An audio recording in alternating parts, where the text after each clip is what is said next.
Testing, testing. Can you hear me? Okay, folks. What? I don't know what we're going to do, are we? I'm supposed to call the meeting to order. So my name is Ike Nahum, and on behalf of the New York, New Jersey Cuba Sí Coalition and the U.S.-Cuba Normalization Conference, the Belly of the Beast Tour, of which we are one of the first stops that we're going to see tonight. And I want to welcome everybody. We got a terrific program tonight. We're going to show some great new films. And this event tonight, which is the beginning, I think our guest came from Washington, where for the opening of this tour, is part of the growing campaign to force the Biden administration to shift or to ameliorate, to put pressure on them to end the blockade overall, but in particular to get Cuba off the state sponsors of terrorism, this horrible list that they concoct to rationalize their policy with no evidence or anything else. So this is a meeting as part of that campaign. Next week in Boston, there'll be the annual meeting of the National Network on Cuba. There's the campaign to get 1 million signatures to take Cuba off the list, which the International People's Assembly, People's Forum, many forces are organizing. All of these efforts are mounting, hemispherically increasing the pressure on Biden. We have a pamphlet that we're introducing tonight that documents the decades of terrorism against Cubans in the United States, Cuban Americans that oppose the blockade, Cuban diplomats and properties in the United States, terrorist bombings, murders, assassinations. We need to get the truth out. Who are the real terrorists and who is the recipients of terrorism? Before I turn the meeting tonight over to our two co-chairs, I just want to have everybody commemorate. We'll have a moment of silence for a great revolutionary figure who was murdered today in Bolivia, executed in cold blood, and that's Ernesto Che Guevara. So if we can have a moment of silence for the memory of Che. Thank you. And now we're going to proceed to our program. I'd like to introduce our two co-chairs, Erin Feely Nahum from Cuba Sí and Jacob Buckner, also from Cuba Sí, who are two young activists. So, Erin and Jacob. I was hoping you would talk about CARICOM and the purpose of... oh, I can do that real quick. We're coming up, sorry, on October 28th, there's going to be a demonstration as part of this campaign that will coincide with the vote in the United Nations for the 31st consecutive year. They will be voting overwhelmingly to end the blockade. In the United States, we'll be standing with the world against the policy of the U.S. government. And there's a reflection of that in the fact that 113 city councils, state councils, trade unions, other institutions have passed anti-blockade measures in the last couple of years and demanding that Cuba be taken off the SSOT. So we have material for that in the back. We hope to see you all out in the streets. So now, Jacob and Erin, and I will leave, thankfully.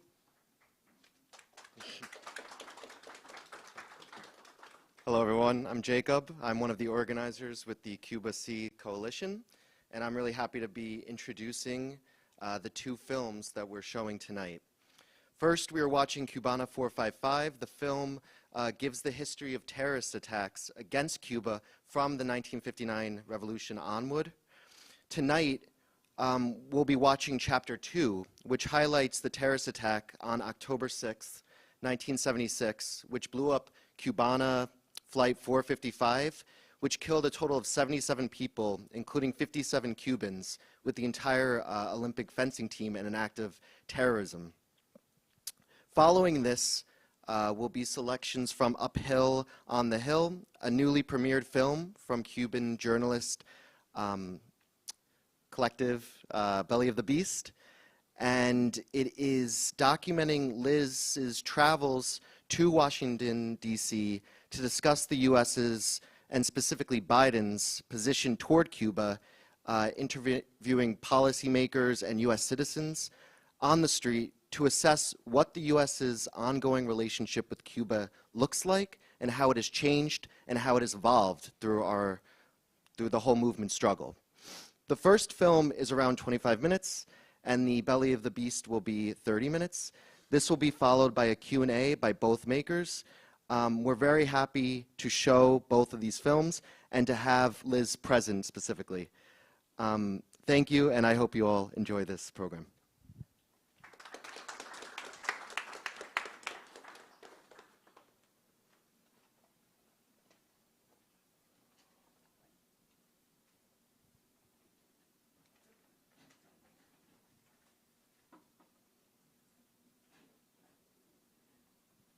Cubana 455, direct to Chimpak. Cubana 455, direct pushback. The flight is 17.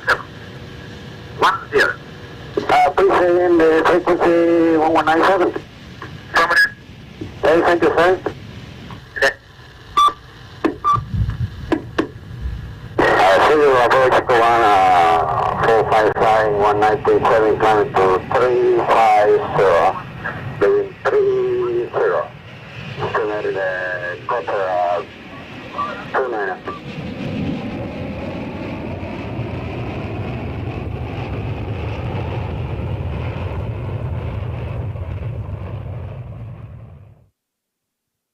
Bueno, ese día, 6 de octubre, yo me encontraba laborando en la revista semanal LPB allá en el INDE, y mi jefe me llamó a la oficina y me dijo que tenía que darme una noticia muy lamentable. Yo en el primer momento pensé que era algo familiar, que al parecer no estaba confirmado, pero que el avión que traía de regreso la delegación de RIMA se había accidentado. Y estábamos allí, en el aeropuerto José Martí, y ya como a la 1:30 de la tarde, preguntamos 2 o 3 veces y no nos sabían decir qué había pasado, ¿no? Porque el avión debía llegar sobre la 1 y tanto, más o menos, Cuba, ¿no?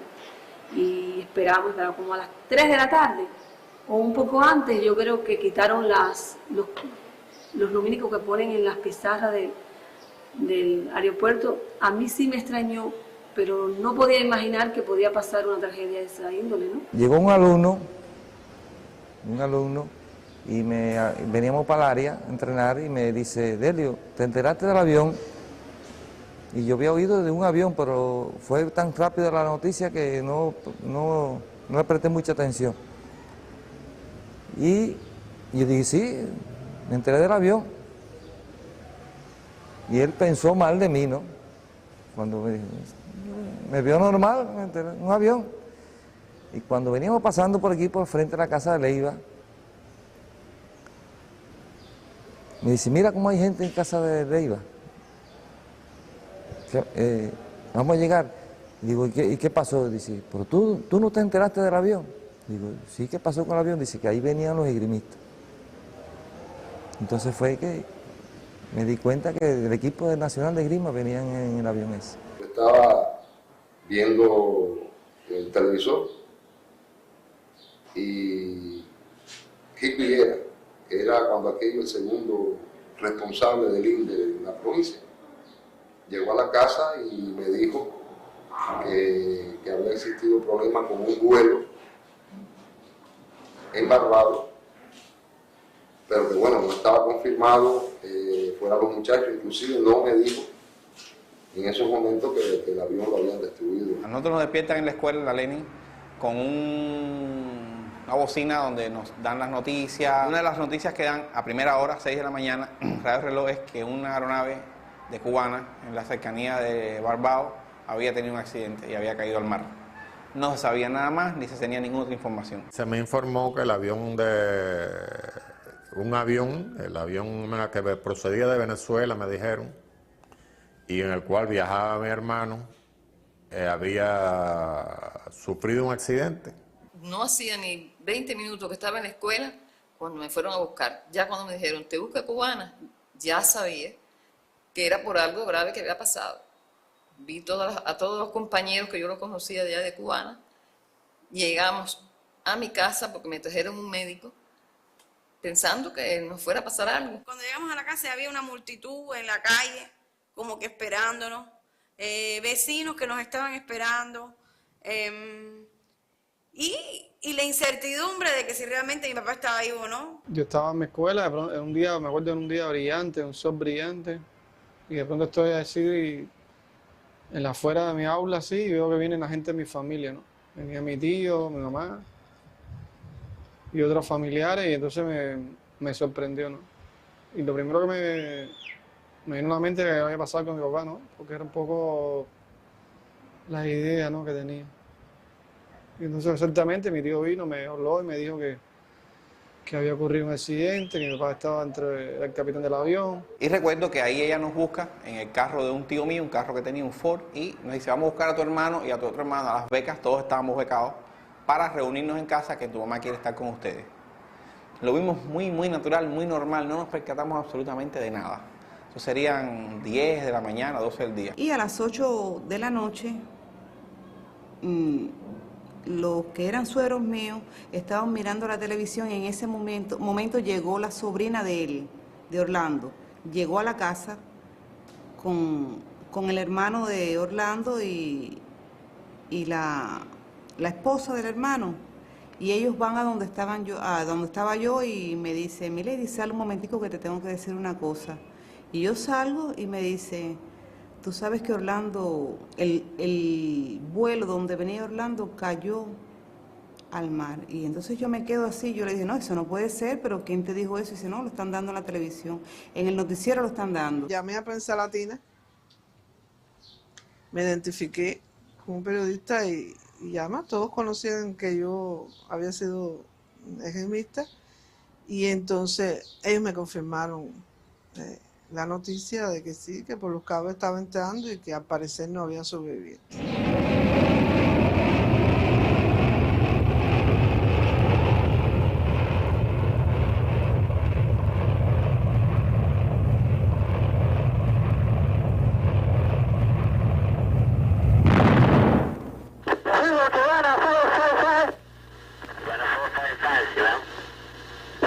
An explosion and we are descending immediately. We had fire on board. Cubana 455, we returning to the field. The flight is 1724. Cubana 455, Sierra. Okay, Silver, Cubana 455. We are requesting immediately landing. Cubana 455, you are clear to land. Roger. ¡Cierren la puerta!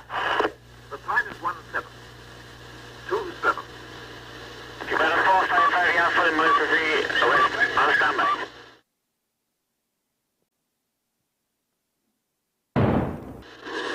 Eso es peor. Pégate abajo, cuello, pégate abajo.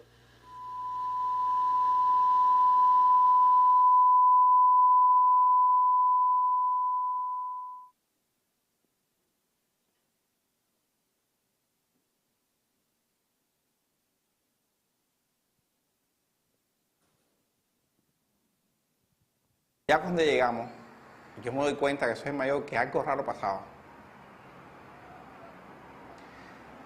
Mi tía, la hermana de mi papá, nos espera en la escalera del edificio y nos dice unas palabras de una canción de Pablo muy bonita que dice: la vida no vale nada si por ella no se lucha, si por ella no se hace algo. Lo estoy parafraseando, pero bueno, es si por ella no se hace algo bueno, ¿no? Y ahí me di cuenta que no era mi mamá, que había sido mi papá.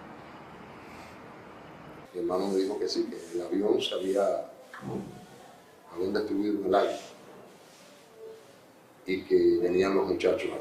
Entonces, bueno, ya después me sacaron de la escuela, me llevaron a donde vivía mi papá, y ahí estaba mi abuela, estaban toda mi familia, todo el mundo llorando. Fue un momento fuerte, ¿no? me salieron las lágrimas porque ver a mi abuela llorando, todo el mundo, la tragedia, ¿no? De ese día. Eso a mí no se me olvida ni de noche ni de día. Toda la vida lo tengo presente, porque eso fue una cosa muy grande, la verdad. Como ustedes lo comprenderán, ¿verdad? ¿Cómo no lo voy a recordar? Un recuerdo muy grande, muy grande. Yo me recuerdo que mi tía traía un pañuelito en la mano, así, y se sentó delante de mi mamá y ella cogió el pañuelito y lo ripió así y le decía, esto mi hermana, que no te engañes, que ya tu hijo está muerto, que ya lo mataron. Y entonces mi mamá lo único que dijo fue, ¡ay! Y ya se quedó ahí. Mi mamá. Entonces mi papá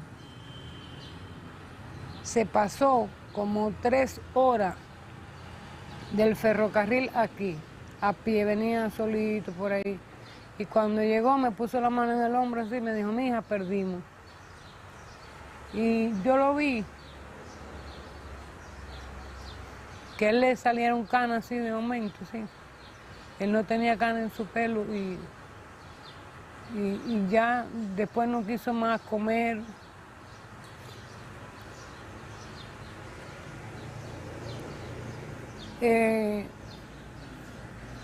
Conclusión, mi papá no quería vivir más ya.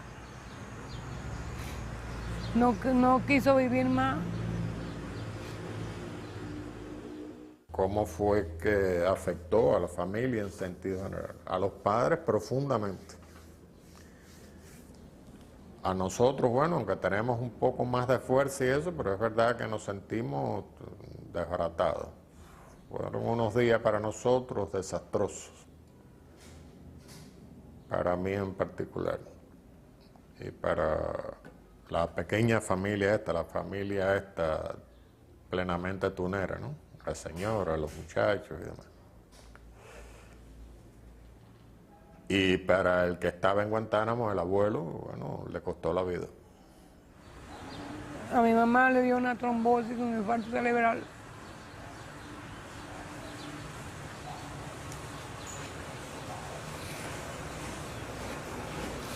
Y ahí se acabó la familia. Es una sensación inexplicable. Hasta que no supimos que había sido un sabotaje, uno no siente ese odio, no al pueblo norteamericano, a los terroristas. Con gran pesar en el alma, por supuesto. Habíamos perdido a nuestro hermano más chiquito.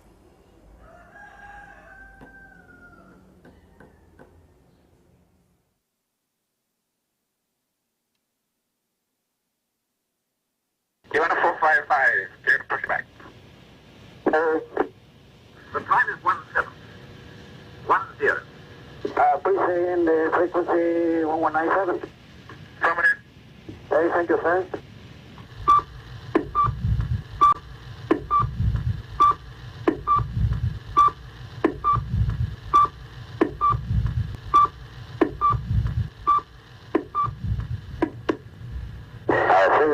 Cubana 455, 1937, climbing to 350, leaving 30.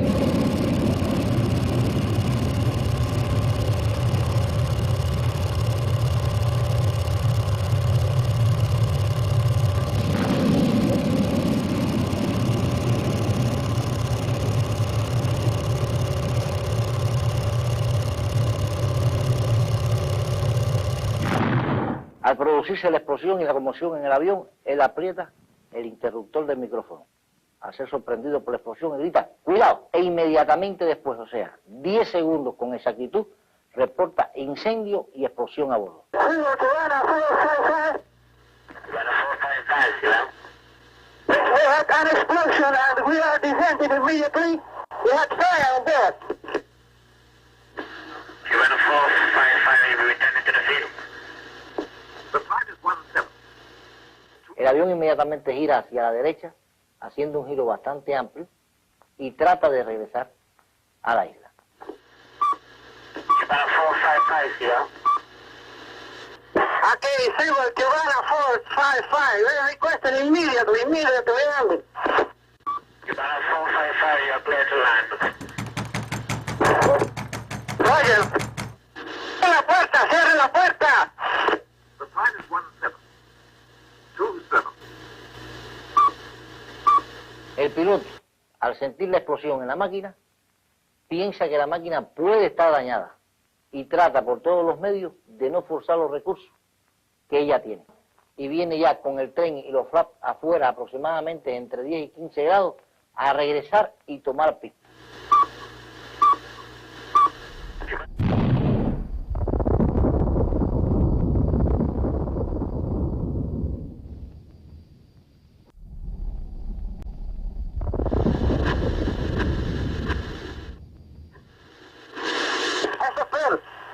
¡Pégate abajo, Freddy! ¡Pégate abajo!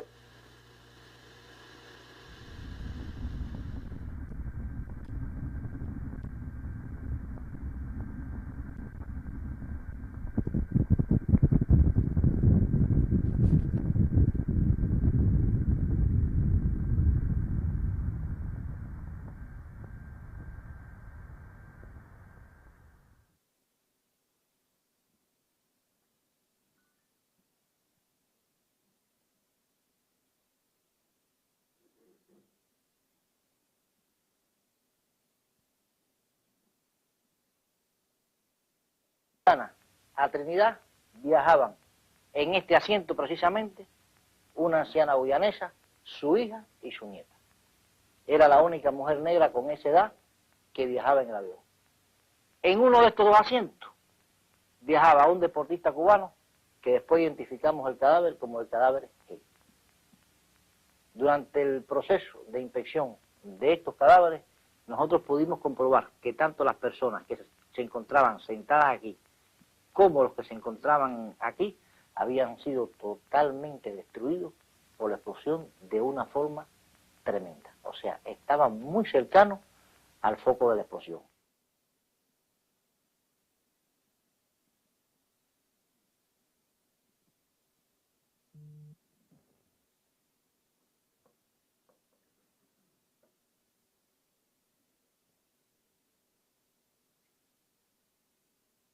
Compatriotas nuestros.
Familiares de los cubanos asesinados el 6 de octubre, compatriotas,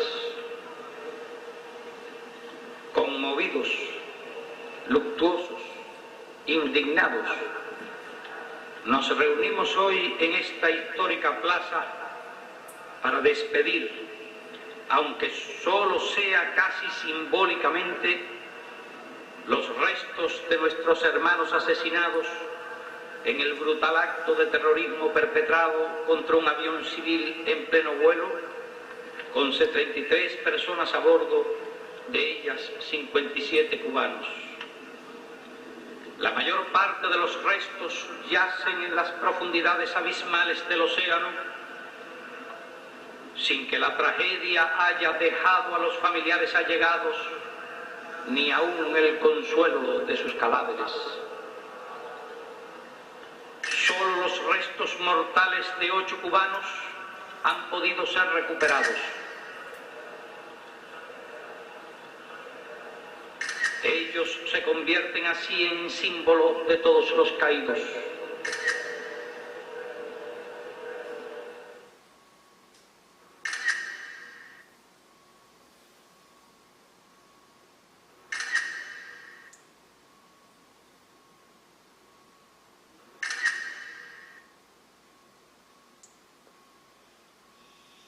el único resto material al que daremos sepultura en nuestra tierra, de quienes fueron 57 saludables, vigorosos, entusiastas, abnegados y jóvenes compatriotas nuestros. Podríamos preguntarnos qué se pretende con estos crímenes. ¿Destruir la revolución? Es imposible. La revolución emerge más vigorosa frente a cada golpe y cada agresión se profundiza, se hace más consciente, se hace más fuerte.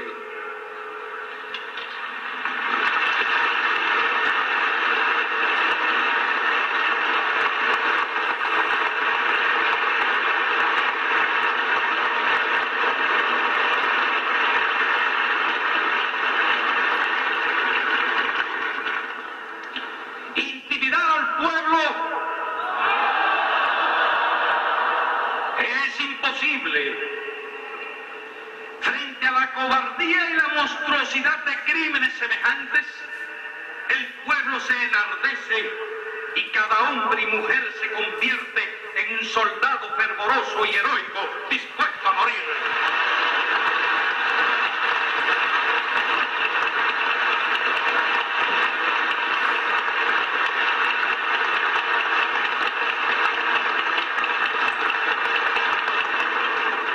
Nuestros atletas, sacrificados en la flor de su vida y de sus facultades, serán campeones eternos en nuestros corazones.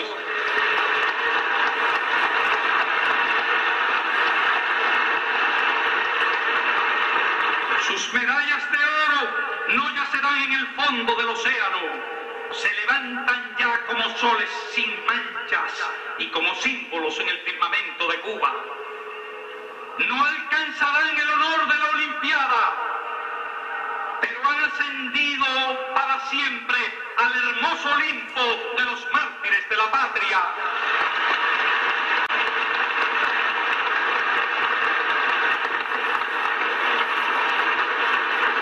Nuestros tripulantes, nuestros heroicos trabajadores del aire y todos nuestros abnegados compatriotas sacrificados cobardemente ese día, vivirán eternamente en el recuerdo, en el cariño y la admiración del pueblo. Una patria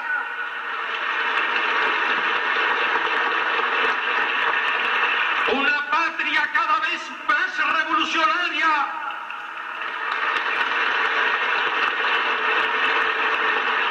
más digna, más socialista y más internacionalista. Hacia nuestros hermanos guyanenses y coreanos inmolados ese día va también nuestro recuerdo más ferviente en estos instantes. Ellos nos recuerdan que los crímenes del imperialismo no tienen fronteras.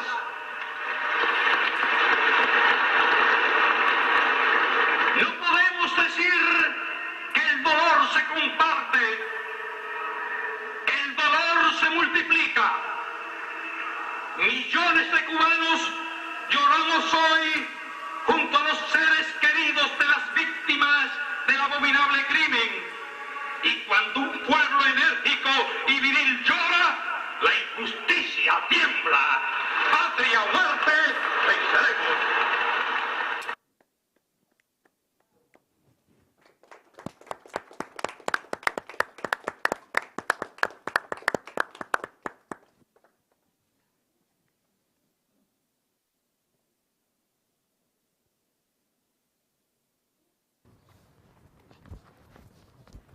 Hi, I'm Liz.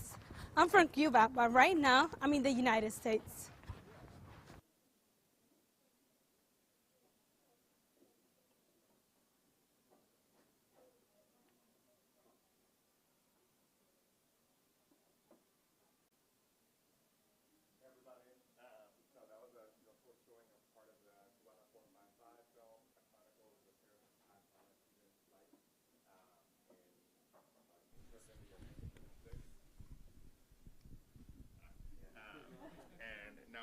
to a showing of 2 episodes of, New Belly of the Beast films that are still works in progress. So these may not be the final version that you see when they get, fully publicly released. But you're going to see one called Uphill. Can everybody hear me without the mic? Oh, but I think there might be. Oh, on the Zoom? Okay. Yeah. One is called Uphill on the Hill, and the other one is, Liz? Hardliner on the Hudson. So you're about to see both versions of those, and after there'll be a Q&A with Liz. Yep, and they'll also in a short while they'll be released online. One thing I will say, and I'll say this again when I come back, but if you pass by, make sure to say hi, sign up for the newsletter. We're trying to get everybody signed up, so when we have new releases, interviews, that stuff, you all hear about it via email. And also when we're back and we do events in the States. So thank y'all so much. I know y'all got a brief 30-second preview, but we're gonna go right ahead and get started.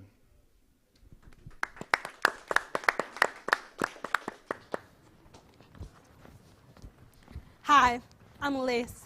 I'm from Cuba, but right now I'm in the United States.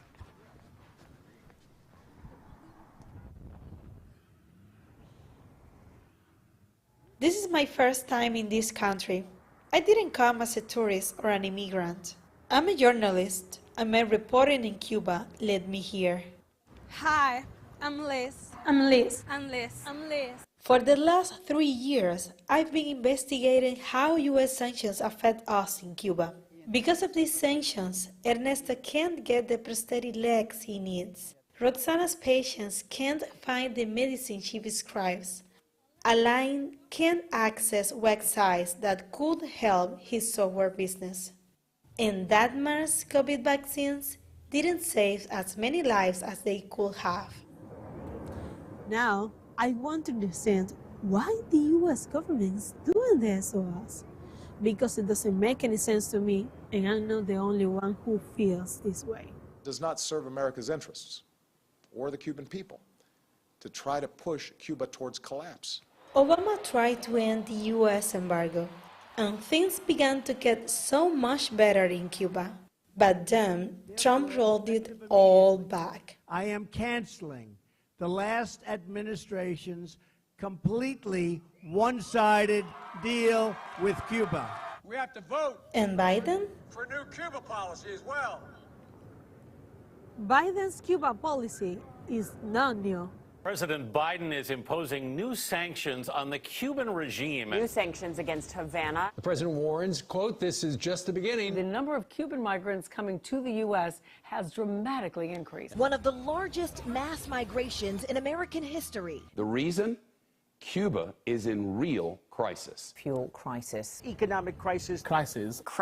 The worst economic crisis the country has seen in decades. The embargo that we have on Cuba and the sanctions that we have on Cuba and Venezuela are contributing significantly to the humanitarian crisis that is also driving people to the border. Do not just show up at the border. Joe Biden doesn't want a migration crisis, but his policies are helping cause one. People are leaving Cuba because we don't have electricity, medicine, opportunities, because we are being crushed by U.S. sanctions.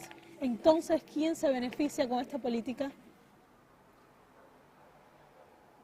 I came here to Washington, D.C. to find out.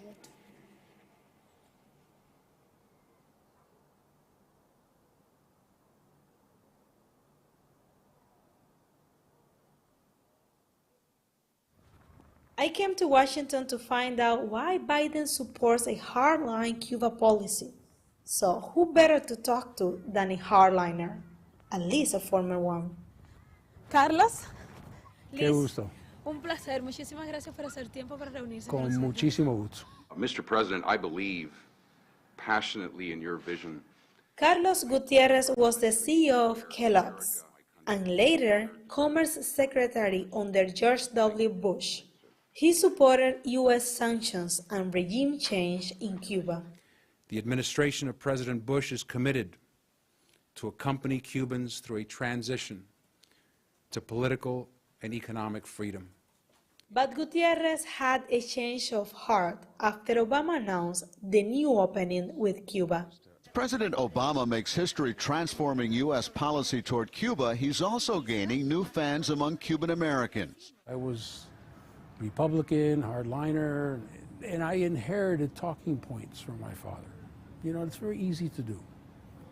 You inherit a point of view and you don't have to think for yourself, and you have a strong point of view, and I wasn't really engaged. I was doing business, but I've had an obsession with Cuba. I have read everything, pro, con, you name it.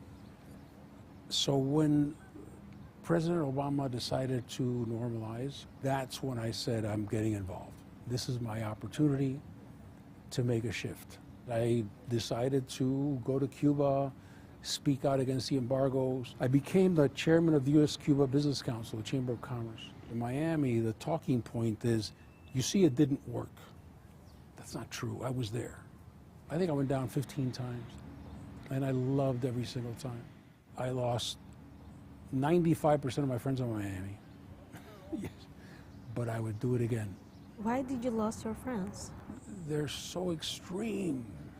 If you say, oh, you know, the Hotel Saratoga is nice, you're a communist. When Trump arrived to the White House, the people in the Chamber of Commerce didn't do nothing in order to stop. A lot of people who were very involved in Cuba all of a sudden disappeared because it was politically risky. So I would call a bank and I'd say, hey, why don't you do business in Cuba? They say, we would love to be able to, but we can't because we don't want to be criticized. We have business in Florida. We used to call meetings with business people and get 40 CEOs. Today it's very hard to get 2 or 3. And what's happened now with Biden administration? Nothing. It was clear that he wasn't going to do anything on Cuba. That's the way he is. You know, he's a cautious politician. Maybe he wants to do what Obama did. If he gets a second term. If he gets a second term, maybe he'll do something. Because in a second term, he doesn't have to get reelected. He doesn't need Florida anymore. But he don't get a Florida anymore. No, he's not going to get Florida. You're right. Biden needs to say, I am going to pick up where Obama left off. Are we going to be here in 20 years with the embargo? I hope no. It's crazy. They're doing the same thing they've been doing for 62 years. In ways, Cuba is stuck in time. So is U.S. policy. Will the proud Cuban people be able to liberate themselves from a communist conspiracy? Cuba one day again would be free. The freedom of Cuba is a non-negotiable. Free, united, and democratic Cuban people must receive the blessings of freedom. Cuba será pronto libre. A free Cuba is what we will soon achieve. We hear the cries of freedom coming from the island. For more than 6 decades, the U.S. government has been pushing for regime change in Cuba. Assassination attempts, an invasion, terrorist attacks, economic sabotage, psychological warfare, extraterritorial sanctions, an embargo. The U.S. has tried to overthrow the Cuban government in every way imaginable. I do not believe we can keep doing the same thing for over 5 decades and expect a different result. Obama understood the definition of insanity. So why didn't any president before him or after? What can we do in the face of this communist threat? The only answer to communism is a massive offensive for freedom. In the 60s and 70s, the Cold War drove U.S. policy toward Cuba and around the world. But everything changed with the fall of the Soviet Union. The supposed threat of communism was gone. The U.S. increased trade with China, became friendly with Russia, and normalized relations with Vietnam. The same might have happened with Cuba if it weren't for this man. Jorge Mas Canosa was the godfather of the Cuban-American lobby. The Cuban lobby is in good health, strong and growing, and will be stronger and stronger every day. Mas Canosa was a powerful and wealthy businessman in Miami who left Cuba after the revolution. In 1981, Mas Canosa founded the Cuban-American National Foundation, or CANF. CANF was modeled on the influential pro-Israel lobby AIPAC with the backing of Ronald Reagan. Laurie Mass thank you for all that you've done and all you're doing. Camp used money and pressure to convince U.S. politicians to take a hard line against Cuba. Sabía muy bien cómo poner presión aquí y allá cuando hacía falta. Mascanosa wasn't only close with Ronald Reagan, he also formed an alliance with Bill Clinton. Camp backed both Republicans and Democrats, and it helped get the first Cuban Americans elected to Congress, all of them hardliners. Gracias a Jorge Mas todavía tenemos el embargo. After Mascanosa died, Camp lost influence, but another Cuban American lobbyist filled the void. Mauricio Claver Carón led the U.S.-Cuba Democracy PAC. This PAC donated millions of dollars to Democrats and Republicans to support sanctions on Cuba. In 2018, Claver Carón joined the National Security Council under John Bolton. Under this administration, we will no longer appease dictators and despots near our shores. Bolton was the public face of Trump's economic war on Cuba, but Claver Carón was its architect. Esto es una política de presión máxima, en el cual tenemos el pie sobre el acelerador y cuando piensen que tienen un poco de luz al fin del túnel, se les va a acabar esa luz. Cuban American hardliners no longer have to lobby policymakers. Now, they are the policymakers. These are the four most powerful Cuban American members of Congress: Bob Menendez, Marco Rubio, Mario Díaz-Balart, and María Elvira Salazar. All of them are white, none of them were born in Cuba, and only Salazar has been to my country. 3 are Republicans and 1 is a Democrat. But that doesn't matter when it comes to Cuba. They're a repressive regime. The Cuban regime is a cancer. Que no pase ningún tipo de ley que suavice el tratamiento hacia el régimen cubano. And I urge the President and the Secretary of State to redouble efforts to pressure Cuba. We are going to do whatever it takes. We've got to challenge the regime. From the Senate Foreign Relations Committee, Menendez and Rubio exert influence over Cuba policy issues. Rubio influenced Trump. La política de Estados Unidos de Trump hacia Cuba, que fue diseñada directamente por yo y que todavía sigue en vigor. And Menendez influences Biden. Bob, I got to talk to you about Cuba. Okay, I'm serious. In the House, Mario Díaz-Balart holds sway over Cuba issues. Díaz-Balart runs the Appropriations Subcommittee on State and Foreign Operations. That means he controls millions of dollars a year in funding for so-called regime change programs aimed at Cuba. Then there is María Elvira Salazar. She heads the Foreign Affairs Subcommittee that deals with Latin America. El gran bastión del mal y del comunismo en los estados en la América Latina es Cuba. The regime is a satanic nightmare. The Cuban regime has been the most evil revolution the Americas ever seen since the arrival of Christopher Columbus. We requested interviews with Marco Rubio, Bob Menendez, Mario Díaz-Balart, and María Elvira Salazar.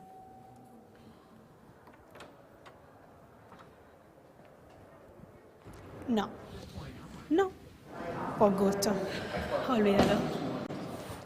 Estos congresistas se la pasan todo el tiempo hablando de Cuba en la prensa, pero darle una entrevista a una periodista cubana crítica en las sanciones, ¿estás loco?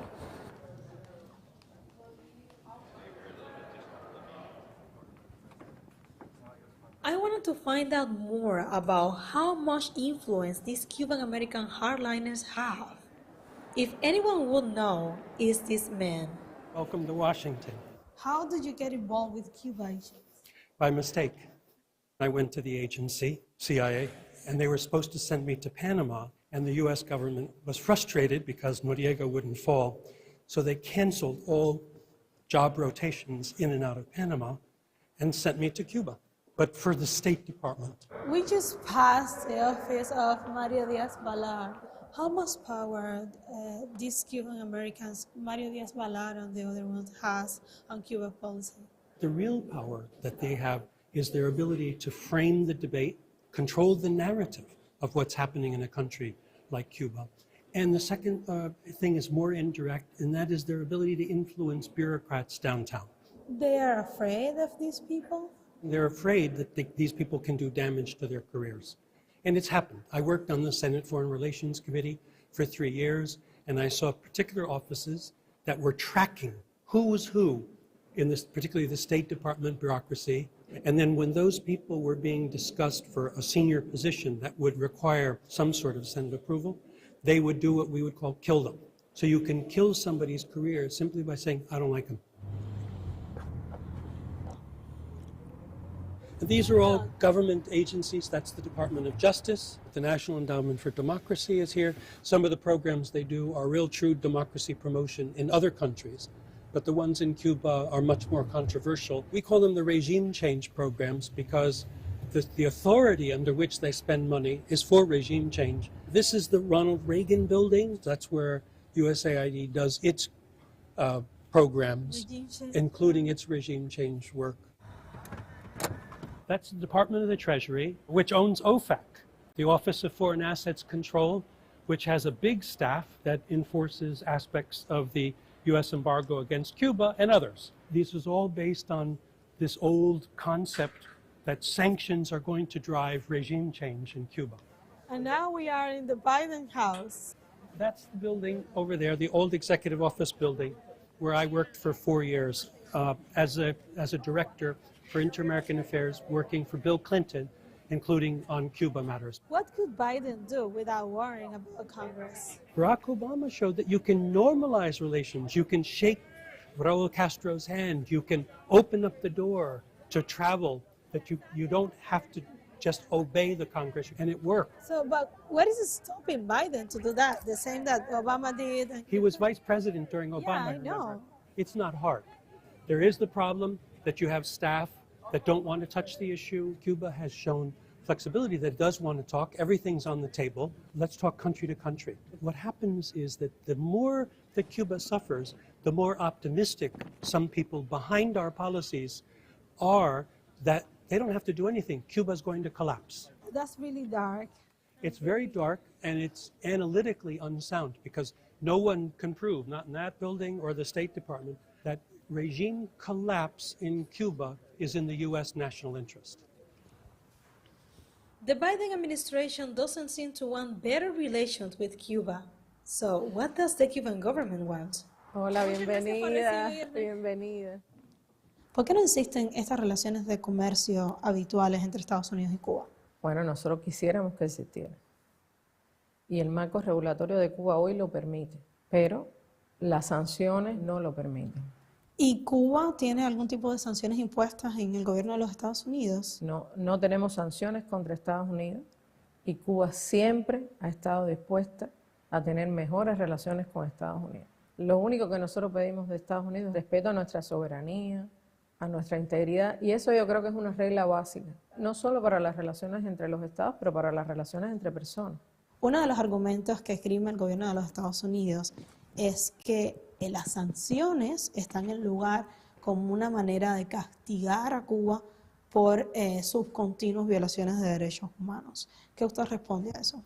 Si el gobierno de Estados Unidos tiene preocupaciones sobre derechos humanos en Cuba, podríamos sentarnos a hablar.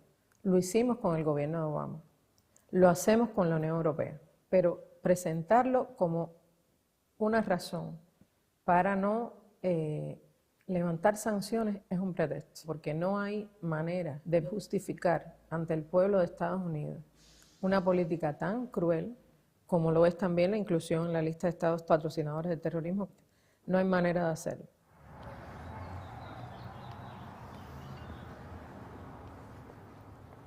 ¿Qué son estas marcas que veo en la pared?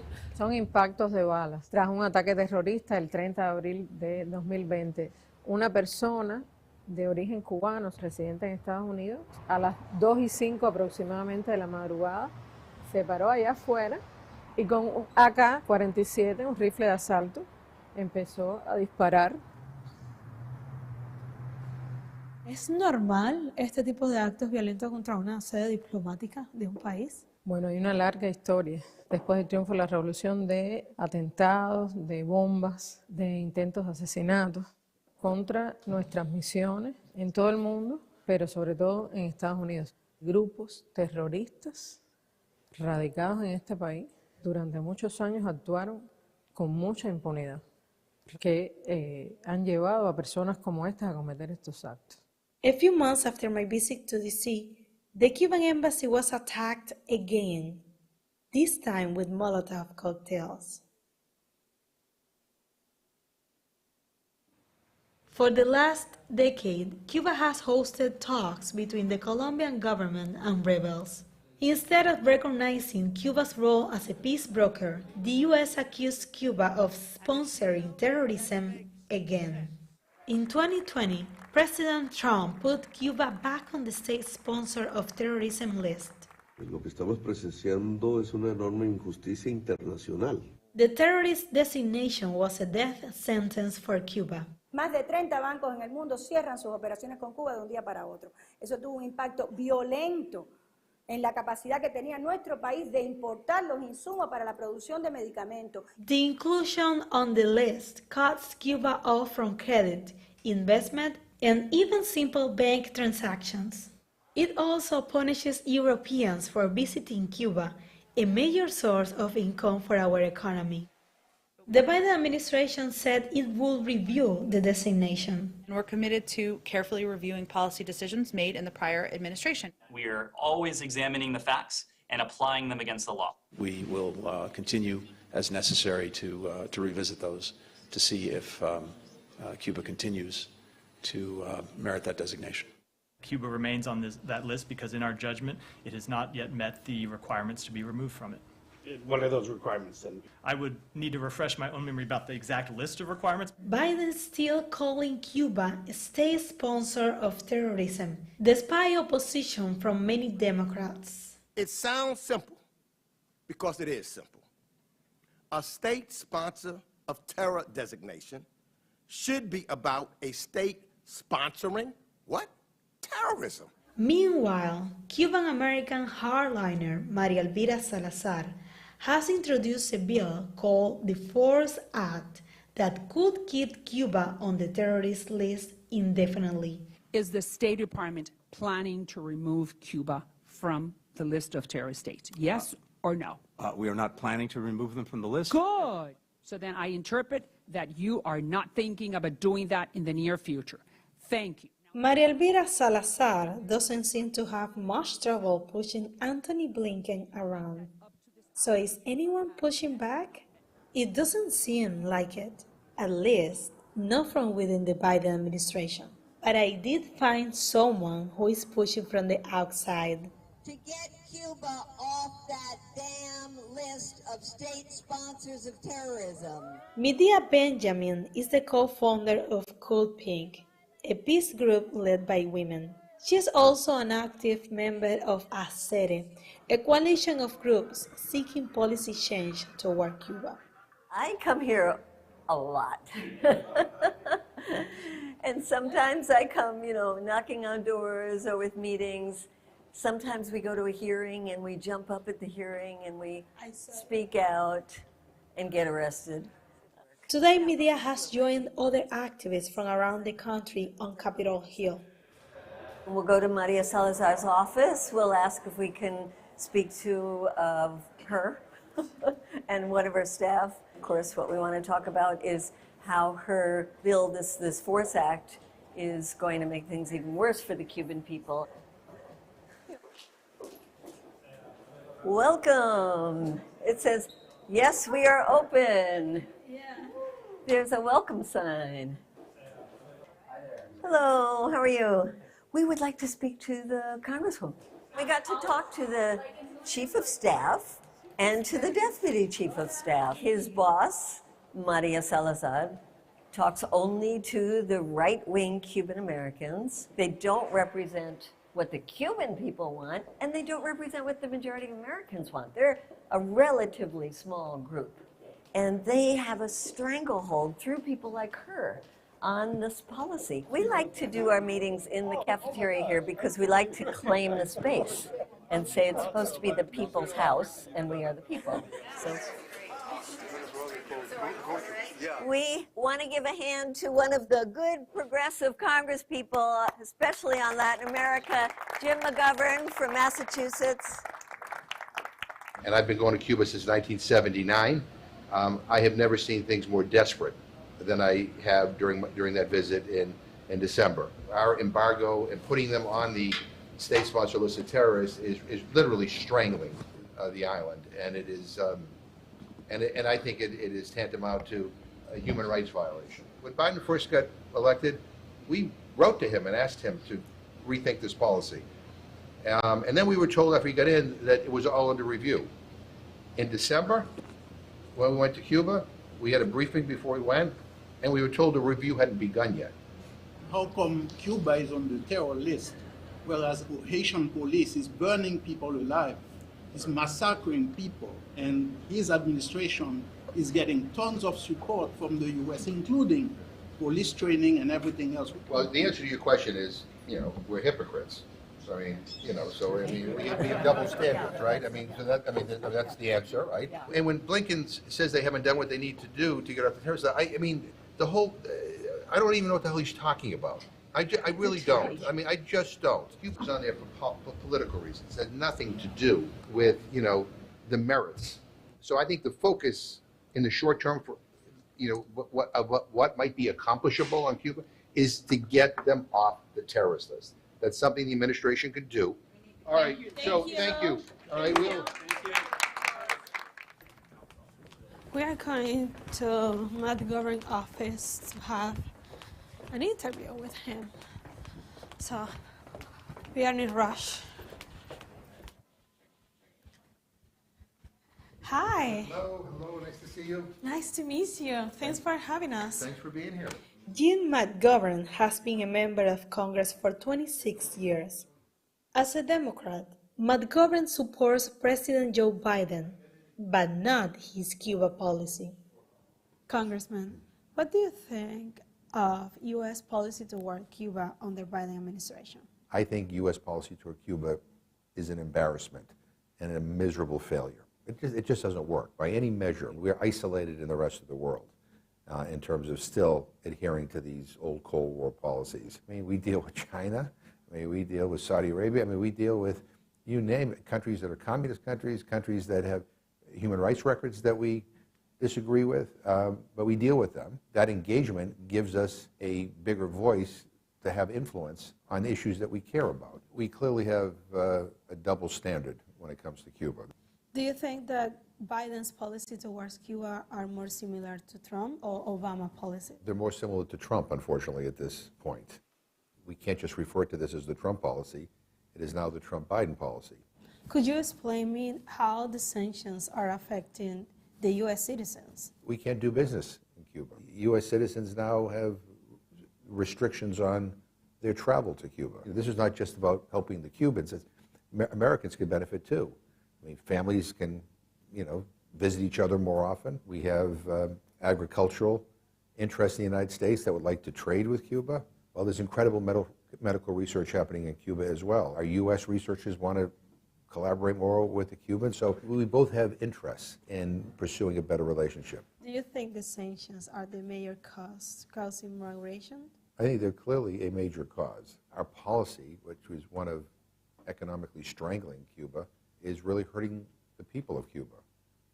It's not hurting the government, it's hurting average people. And I think that's tragic. There's no doubt there's a connection between the sanctions and the suffering. This notion that that somehow the longer we keep sanctions and then the Cuban government will collapse, it's ridiculous. What is stopping Biden to do something about Cuba? And I've urged him personally, I've urged the Secretary of State and others in his administration that we need to change course, and that hasn't happened yet. I think much of the rationale for continuing this policy that has failed really has more to do with domestic politics than it does with what is a rational foreign policy. There's a significant and influential group of Cuban Americans who left Cuba before or right after the revolution and who want to go back to the way it was when they were last there. And they have played a role in politics, especially in Florida and New Jersey.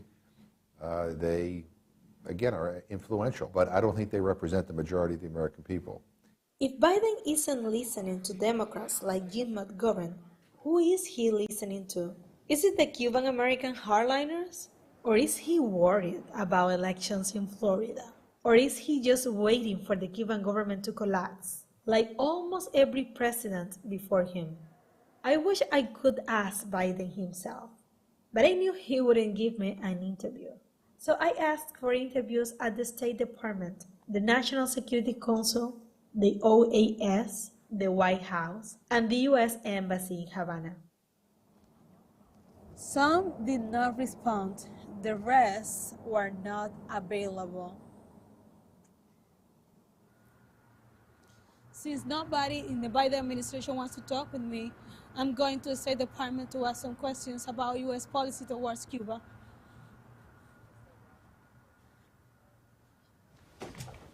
Good morning, everybody, or good afternoon, rather, I'd say. Go ahead and kick us off on this in our working collaboration this time. It's important to continue. Jenny. You had your hand up patiently. Go ahead. Liz Oliva Fernández, Valley of the Beast. What evidence is there that Cuba sponsored terrorism? Well, the regime has a long track record of egregious human rights abuses, suppression of a free press, suppression of civil society, and other key factors that continue to keep them on that list. But you can give me examples of terrorism because that's human rights. I'm going to work the room a little bit. All right. Thanks, everybody. I couldn't get a straight answer out of the Biden administration, but I didn't have that problem in the streets of Washington, D.C. I didn't know that Washington, D.C. is a black city, and so far, I haven't spoken with any of the black people who live here. So now I'm in the heart of Washington, D.C., U.S. Street, to speak with people that look like me about my country. Have you heard about Cuba? Have I heard of Cuba? Absolutely, yes. I've heard great things about it. I mean, I know we didn't have the greatest history between our two countries. It doesn't matter that America hates Cuba with politics and stuff. They have a really welcoming culture with just people. So when you're there, even as a tourist, they want to make you feel welcome and at home. Nice place to vacation. Yeah, for sure. Yeah. Hi. Hi. Can I ask you some questions about Cuba? About Cuba? Yeah. Yeah, of course. Well, I know there's been a dictatorship there since 1959. I heard that, the Afro-Cubans are amazing people. A place that a lot of black activists have gone to retreat to find their freedom when they have been in some situations in the States. Do you know the United States has sanctions against Cuba? Oh, yeah. However long. For a long time. I know. I feel like it's wrong because I don't see why the United States America would do that to Cubans. I thought it got lifted, to be honest, but that doesn't surprise me. Yeah, I knew with the travel restrictions, I know that they lightened them up, so I assumed, just generally diplomatic relations would improve. If I'm not mistaken, Barack Obama lifted those. And it seems like everybody was happy about it. I know I was because I'm a cigar smoker. I really don't know anything about what's going on, but I know I want to visit. I've heard that recently, because of the trade embargo and the U.S. sentiment towards Cuba, it's not doing too well. Sanctions is violence, and I think that deciding whether or not people get access to food and medicine because of what politics that they choose is totally ridiculous. Cuba has suffered economically from that for, very badly. And they love to say, oh, every communist state is failed. Did it fail, or did you destabilize the country? They want to control other countries' behavior in a way that benefits our government. So I think that it's easier for them to treat Cuba poorly, hoping that they'll change their governing structure. Are you agree with the sanctions? I think I disagree with them because they were supposed to topple the regime, and that's decades ago. It's detrimental to what people who care about Cuba would want. It doesn't hurt America in the same way that it hurts Cuba to not do business with them. So they use it as a political weapon to oppress their economy and oppress their people. It's really just colonialism and racism. That's really all it is. It's very simple. We wanted, not we, the U.S. government wanted something, and they said no, and they were just like, oh, well, we're going to punish you financially, and that's just it. Do you think that the sanctions are fair? No, but when is America fair? Yeah. Let's be serious. Come on. They don't do anything fair. They don't play fair ever. They get their way. And also, the United States government put Cuba on the state sponsor of terrorism list. What does that mean? That is a country that supports terrorism. Yeah, that's a bit far-fetched. Is that Cuba as what? Sponsor terrorism. No. I just don't feel like they're terrorists to me. No. They're not bothering nobody. They in their own country doing their own thing. You understand what I'm saying? They're not trying to harm nobody, so what's the problem? Yeah, exactly. What's the problem? What's the problem? I want to try to find out. All right, we're going to find out. So a lot of times we've done things that could be considered terrorist acts. So I'll just leave that right there. The question should be flipped about United States using Guantanamo Bay. We are the ones who were acting as terrorists using these black sites. I think people are not putting the emphasis on what the real story should be. We were the terrorists. The most extreme level of terrorism that we've seen, it has been done by the U.S. military. But they get to make their lists and decide who's called terrorists. So I've never heard of any the political threats, financial threats, economic threats, any direct threats of war besides the Cuban Missile Crisis that was like 70 years ago. Nothing else has come up, so why now? So what happened when Barack Obama was president, there was so much positive press about Cuba, everything that was going on. It's been silent. So I don't know who is responsible for elevating the voice so that people know what's going on. But if you had not stopped me on the street, I would not have heard anything about Cuba. The Biden administration may not be listening to the people when it comes to Cuba policy, but the government of Washington, D.C. is. Robert White is a city council member and D.C. native. Earlier this year, he sponsored a resolution to condemn the U.S. embargo and Cuba's designation as a state sponsor of terrorism. Washington, D.C. is not alone. Some of the largest U.S. cities, including New York and Chicago, have called for an end to sanctions on Cuba. Resolution from the District of Columbia by itself won't modernize or normalize relationships with Cuba, but it could be the impetus for, say, Maryland doing it. Maryland could be the impetus for Kentucky doing one. And eventually that momentum builds enough that the federal government has to respond.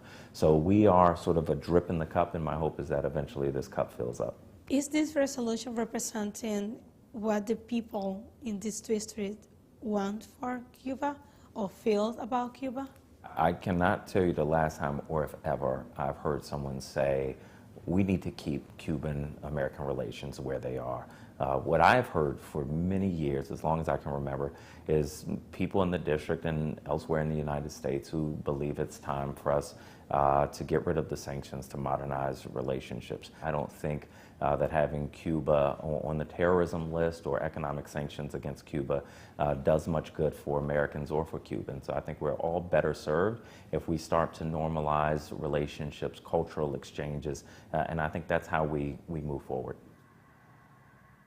Since I came to the U.S., people are always asking me, are you hopeful that U.S. policy to Cuba will change? No, I'm not. And I am less hopeful the more time I spend here. U.S. sanctions do not work. They only hurt people. I think almost everyone in this city, in this country, understands that. But the politicians here don't care. Nos utilizan como ficha de cambio para ganar elecciones, para influir en el Congreso y para fingir que les importa los derechos humanos.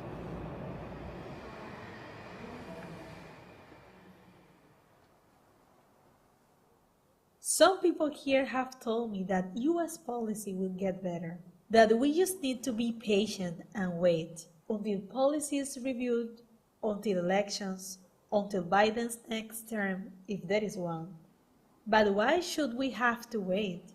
Hasn't the U.S. war in Cuba caused enough suffering? If now is not the time, when is it?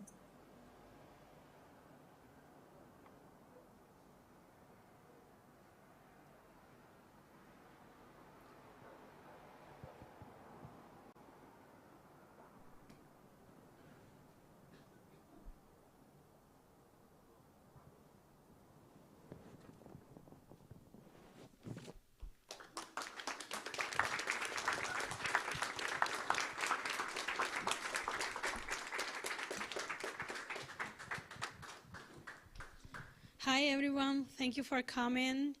Well, I'm ready for the Q&A.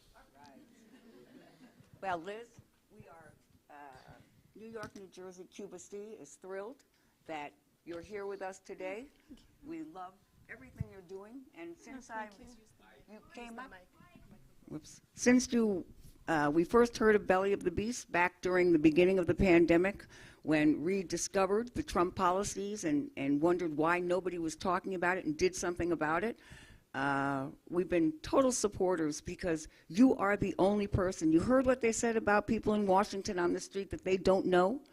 They don't know anything about it. There's a blackout in media here, and we're so glad that we have Belly of the Beast and some of the other, really, Belly of the Beast is the first that has been totally centered on Cuba and being honest and telling the truth about Cuba, and that's very important to us. And as solidarity activists, we use this material. You're fantastic. Liz is a 29-year-old award-winning Cuban journalist and filmmaker. She's won several different awards for the work she did on the war on Cuba, which all of you can see. She's been amazing. You're a star. Thank you. Thank you. Wow. Okay, I'm ready. Do you have questions? Okay, go ahead. Please say your name first. If we could pass the mic. Okay. I can share your mic, so that's okay. Hello, my name is Antonio, and I just want to Hi, Antonio. ask you, or see if you could do something at a future, maybe investigative reporting. Yeah. I know that. I learned from my friends in Cuba, and then I came across, there are a lot of Cuban-American businessmen in Florida that are making a killing from the shipment of supplies, like paqueterias, and they all use Crowley Maritime Company. I myself have used that. Like this December, I'll go to visit my mother for a week in Florida. I'm going to take advantage and ship some stuff, but they charge $90 for a box of 44 pounds, 20 kilos. I have family members that come here from DR every year. Now for Thanksgiving, they're going to come, and they ship a container that's so heavy, it doesn't even get weighed, with food where you could put 150 plus a sack of rice and a big jug of oil. You can't do that to Cuba. No, you can't. It costs a lot more to ship less, and it arrives within 16 hours by boat. And I think that's the reason why the embargo remains in place. There are no shortage of Cuban American, and you touched upon it when one of your episodes when you did you compared the prices of the fees with Western Union and Cuba Pac. I'm sorry, Cuba, where they took 40% of the fees. Exactly. Remittances. That is a reason why there are, and in these people, I would love to know how much they contribute to Marco Rubio, Lincoln Diaz-Balart, Mario Diaz-Balart, and that is the reason why it remains. Well, one of the reasons maybe I can tell for sure there is a lot of people doing a lot of money because of that, because we have shortages of everything in Cuba. So, and a lot of people have family members, friends in the United States and wants to help and contribute. And they are paying like a lot of money to doing that. They charge a lot of money. So there are people doing a lot of money with that. So also Sanchez is a business, of course, as everything in this country is a business. So. Let me just stop for half a second. Enrique is here. Enrique Berumen Garcia was born in the Republic of East Los Angeles, in Calafas, Atlan. He studied at the International School of Film and Television in Cuba. He holds a BA in creative writing from the U.S. Santa Cruz and an MFA in screenwriting from the University of Southern California. He was a professor in the Department of Film, Television, Media Studies at California State University, and he currently resides in Simón Bolívar's La Patria Grande, somewhere between the Andes and Sierra Madre. We're so pleased to have him here. He did the film, Cubana 455. He will also be available for questions. Thank you. Liz is on. Can you hear us well? Hello, buenas tardes. Buenas tardes o noches. Can you hear me? Yeah.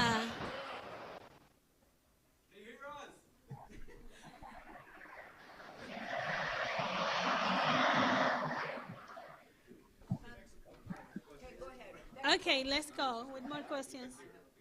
Yeah, he can hear us? Okay, perfect. So, more questions. Raise your hand real high if you have a question. Make it, if it's a question, just a question. Can you hear us? Enrique is here also, so if there's a question for Enrique or a question for Enrique, ¿nos oyes? Te oigo a ti porque tienes el micrófono, para los demás no. Okay, okay. So this one is for you, Liz, and then the next one is for Enrique. How did you feel about I could hear when Liz has the microphone. He cannot hear when you have the microphone? Yeah, he can. I think that he Oh, okay. So, Liz, this question is for you. The next one is for Enrique. How did you sense the white racism in this country when you saw all those black people in the D.C. area from right off the street have total clarity about the horror of this country? That'll be the question for you.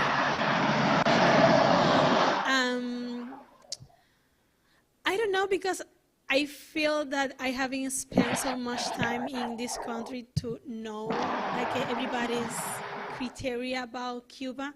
I just has been in a couple of cities, but for me the difference, there is a lot of missing information about Cuba, a lot. We grow up hearing the same, like dictatorship, mojitos, embaradero, mulata, ron, tobacco, that's all. Oh, And Liz, I'm sorry to interrupt. I think I didn't say this clearly. What I mean is, did you see that sister roll her eyes when you said, who's the terrorist, that the U.S. is the terrorist around the world? That's what I mean. Yeah, That- let me get there. Oh, get there. Okay, you Thank you. go. I think you go. that I get it. If not, you just answer me back. And there is more about Cuba that you already know, have been taught in the school. So, in my criteria, when I have these interviews, that fabulous interviews in Washington, D.C., I was, because I haven't spent like so many weeks in Congress, have meetings with the staffer, with Congress persons. And I say, how is that possible that people on the street get it and the policymakers don't get it, but they get it? The thing is they don't do anything to change the reality.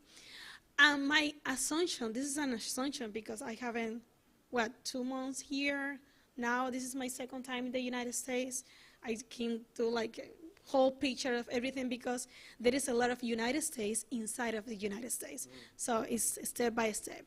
But my idea of this is that black people in Washington, D.C., for example, get it because sadly they have been experienced what is U.S. government capable to do. So they have like a better sense of what is happening in Cuba by experience. That's my criteria. So I need to meet another black folks here and also white folks here. And I think that trying to get in a conversation for them. At the same time, there is so many problems and stuff happened in the United States at the moment that in some point I feel that I'm bringing someone like a new problem to the equation and bring the topic about Cuba. And sometimes I feel sad because it's like, okay, you have to deal. Well, we in Cuba, we have a lot of problems with deal. And the problem with the sanctions is that's something that we can fix because it's outside of Cuba. We don't vote in Florida. We don't vote in the United States. We don't support politicians here.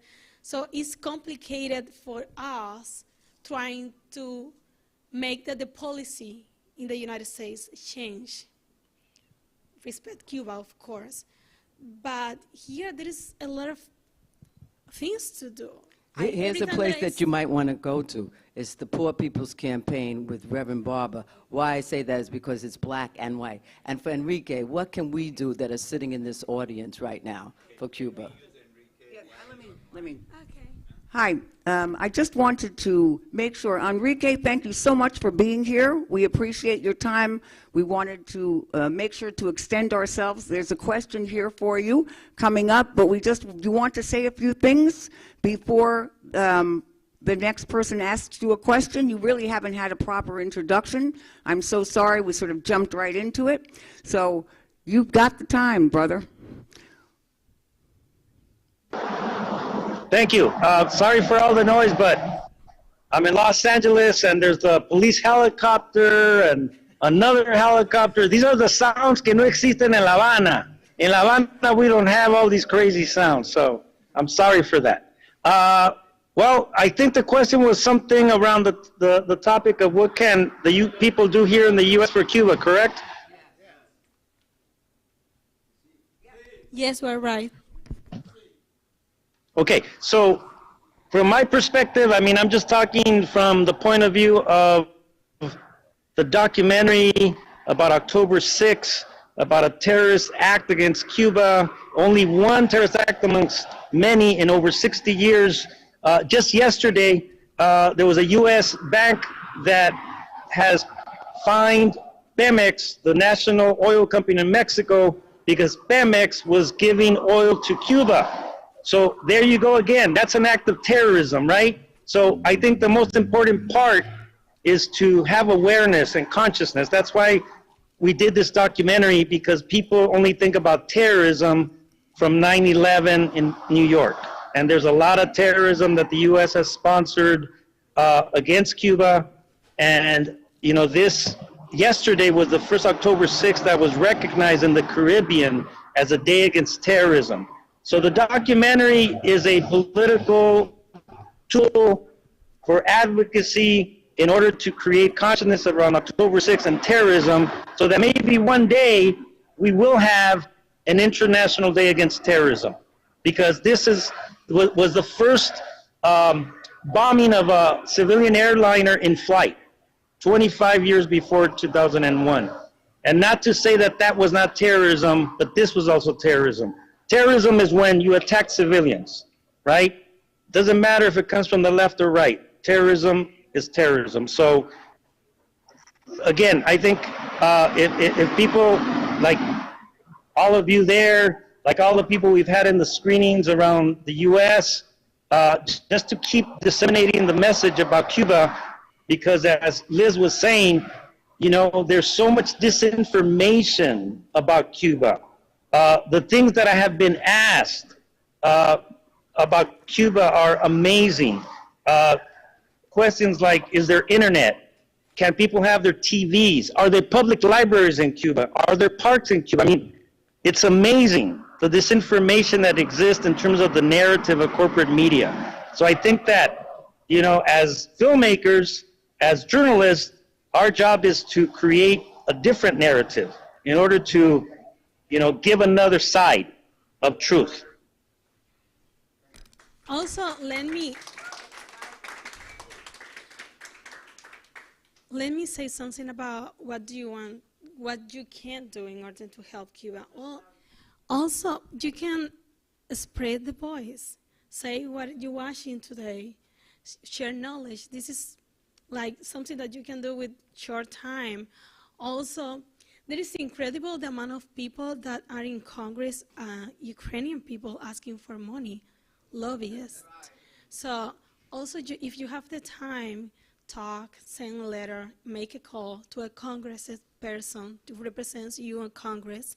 For that, you're paying a lot of taxes, and they are using that taxes to overcome other governments. So maybe you need that money to employ in better healthcare system in the United States, public education, something that really, there is a lot of people without insurance here, so maybe that money can employ in order to help to that. So just talk with your friends, with your families, with your neighbors about what you watch here today. Our content is available in YouTube. This not, because it's not ready, but you can follow, subscribe our channel, Belly of the Beast Cuba, and try to keep updated about what is happening, because we don't only cover U.S. policy, but we're also covering what is happening inside of Cuba. And if you have the opportunity, please go to Cuba. Experience the country by yourself. That's the best way to have like a better sense of what is happening there. More questions? Okay. Oh, here. Hi. Okay. Hi, my name is Jaleesa.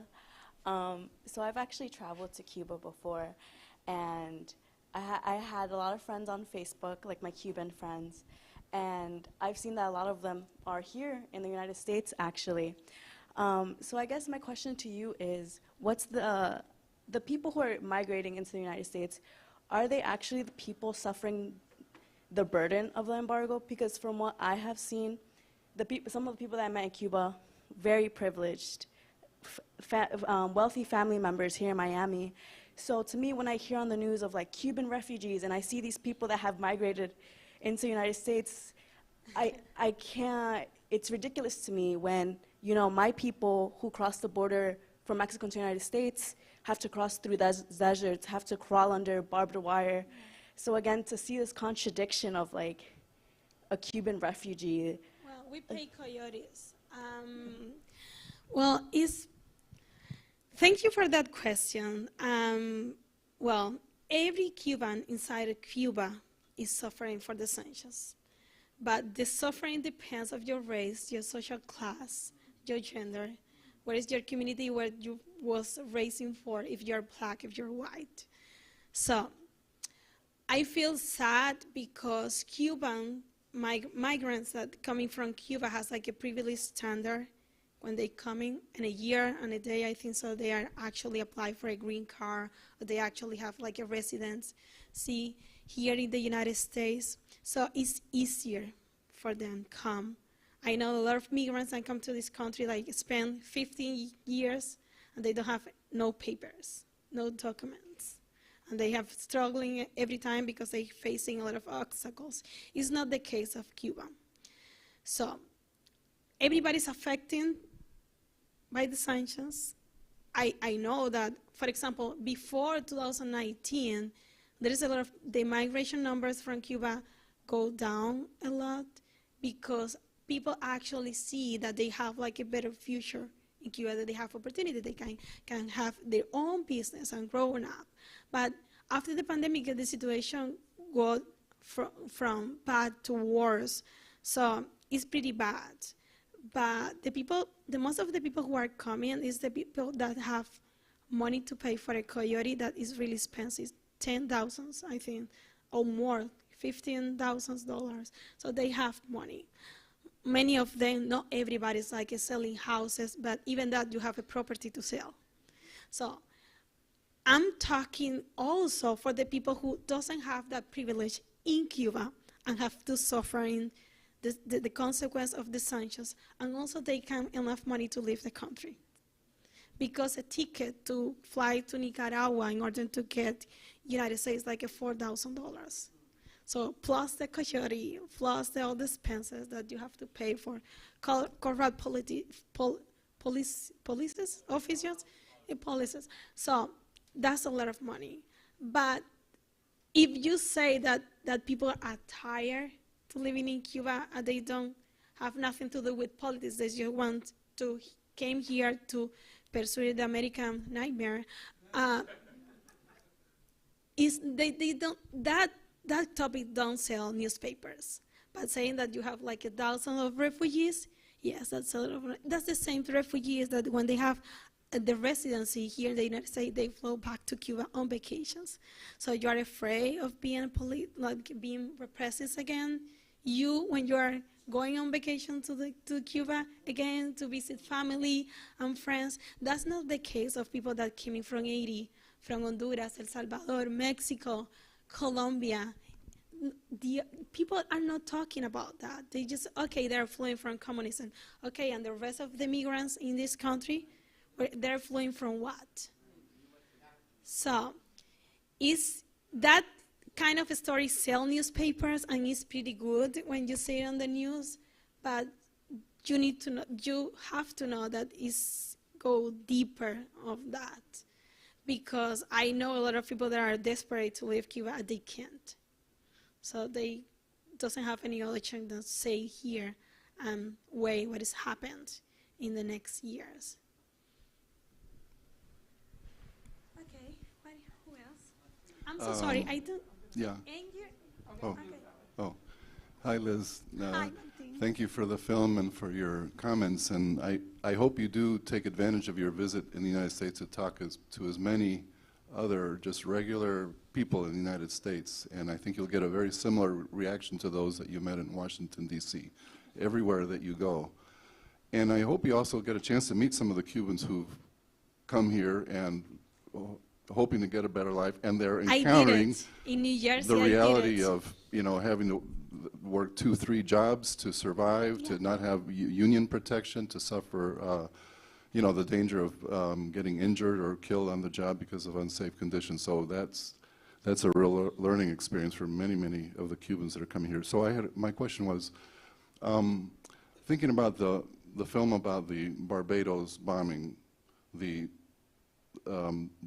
counter-revolutionaries who organized that bombing, who were trained by the United States government and who were never prosecuted by the U.S. government, that was in 1976. And at that time, Cuba sent tens of thousands of volunteers to fight in Angola, and it was part of a multi-year mission that led to the defeat of the apartheid regime and winning the independence of Angola and Namibia.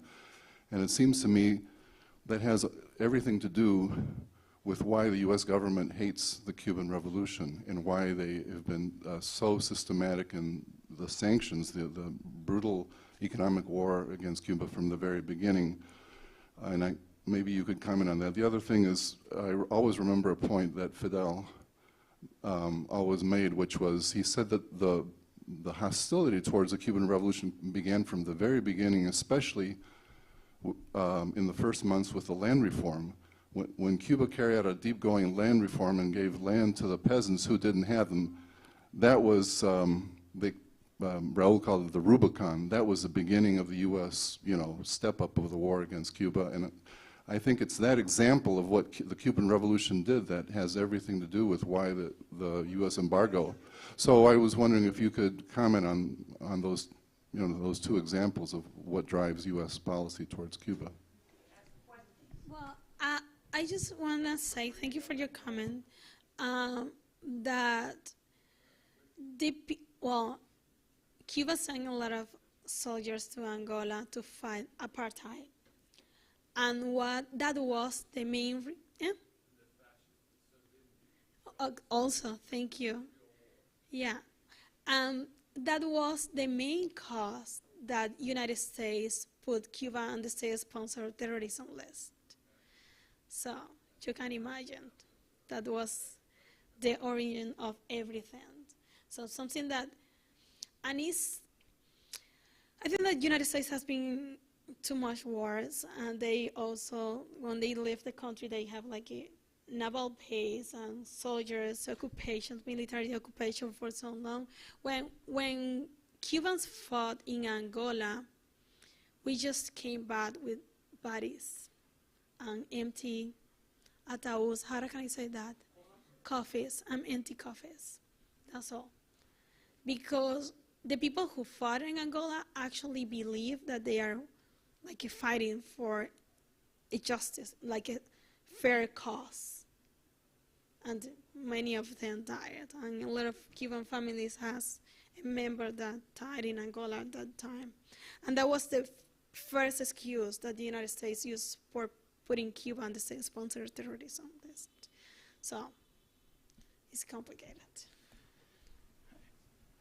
Before we take more questions, make sure to keep it to just the question so that as many people as possible get to have their question and that Liz gets to answer them properly. Welcome. Thank you. We are right now in walking distance of a few things where you may want to recommend that we relate more closely. One is the United Nations, where we saw on TV all the elites, except 3, voted for the resolution to end the blockade. And the other is around the corner is a major healthcare union, just steps from here. And the question is relations also with labor, as well as the UN individuals and countries there. Do you have any suggestions as to how we work with any of them? I don't know, maybe you need to, I think that that's a question for the people who actually belongs to that kind of programs, because I'm a reporter, so I came from outside. But of course, if you're dealing with some organization working on Cuba, with Cuba, you can check about what they're doing, or what are the call actions that they have, getting involved if that fits with you. So I don't know if that's a good answer for the question. So okay, we keep going. Another? Enrique is also here, if someone. My question is, with the difficulties that the country is having now, talking about Cuba, how does it deal with the issue of medicine and food and education because of the problems they're having now? Well, the situation in Cuba is pretty bad in this moment. As I said a while ago, the things are getting worse and worse every day. So a lot of families have to struggle with food, medicine, and everything. And the worst is, right now I can see that the situation, for example, is gonna get better, at least not this year. So it's sad, but that's the reality that we are facing right now. Okay, another people that haven't questions?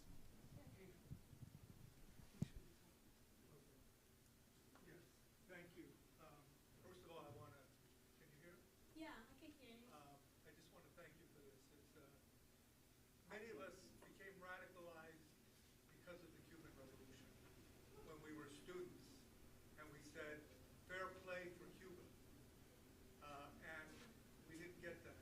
Today, the situation, as the movie has shown, is dramatically more urgent. The sanctions are killing people. I'm in touch regularly with folks from Cuba, and it breaks my heart every day to hear the stories. Could it be possible to create the network that's needed to have every campus in the United States air this movie? Can't we really reach out and redouble our efforts, because When the film is ready, if you sign out the our sheet about get in contact with Belly of the Beast, we are happy if you spread the voice as you can. Yeah. Thank you so much. You're welcome. In New York, they'll be doing John Jay on the 18th, I believe, and BMCC on the 10th. Is that correct? The other way around. Oh, the other way around. You can do it on U.S.-Cuba normalization, but you could also do it on Belly of the Beast, www.bellyofthebeast.org. .com, and you'll see that has all of the stuff and where you'll be going. There's a whole tour. Liz is going on a tour across the United Nations. Across the nations. Yeah, okay. Well, I wanted to ask Enrique about the 455 film, how you deal with who had responsibility for the terrorist bombing attack and the role of the United States government. How does the film develop that theme, or how does it take it up?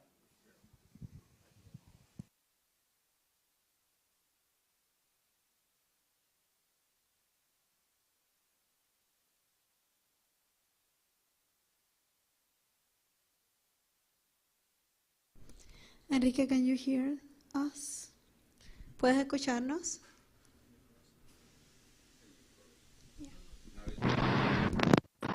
Ahí está. Okay. Well, the film is divided mostly for television, and we do go into the who and what happened in Chapter 3 in terms of how the operation was carried out, the masterminds, Posada Carriles and Bosch, and the two Venezuelan mercenaries. I guess in a nutshell, you could say that, you know, within that counter-revolutionary group, there was a mole for the CIA, and people think that we have one historian we interviewed from Venezuela, Alicia Herrera, who wrote a book about it because she knew one of the Venezuelans, and she is convinced that that mole was Posada Carriles, who was playing double agent and informing the CIA. So in a way, the conclusion in the film is that the CIA didn't necessarily carry it out, but they knew, but they did nothing about it, because these people had announced it. They already had tried to bomb a Cuban airliner in Jamaica, which failed because the bomb exploded when in the baggage area before the plane took off. Nobody was killed, fortunately. But they announced it. Bush said, hey, yeah, we did it, and we're going to do more planes, and we're going to hit one in flight in press conference. And nobody, the CIA never informed Cuba or Venezuela or anyone. They just basically played dumb, Now, I just wanted to add that the film will be online. I will be sending the link to the People's Forum so that everyone gets it. We've been at 13 festivals in different parts in the world. In the U.S., unfortunately, hasn't been received at all at the film festivals. I wonder why. But we will be in an Amsterdam Film Festival online all the month of October. And then we're going to be in a film festival online in Brazil. It's an ecology and human rights festival. And then hopefully in December, we will be at the festival in La Habana, the Latin American Film Festival. So there is an opportunity to see the whole film in October and November. I hope that everybody gets a chance to go online and see it.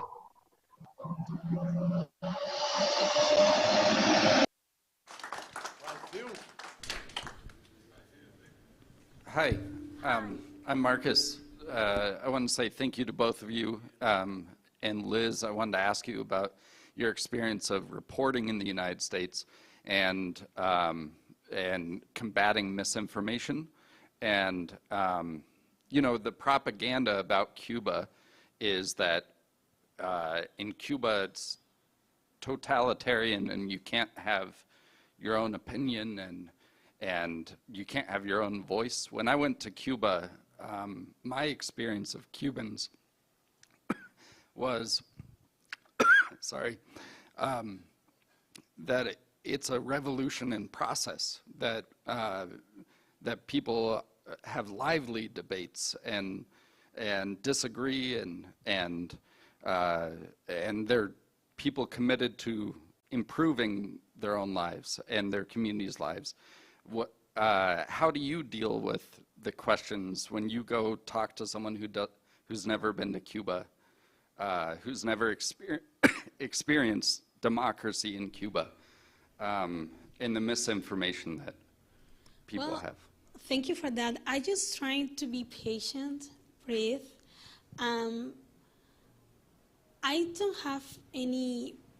I just trying to explain my own experience, and for me that's key, because no, everybody doesn't have the same experience about Cuba and the same relation with Cuba, the same relation or experience about Cuban government.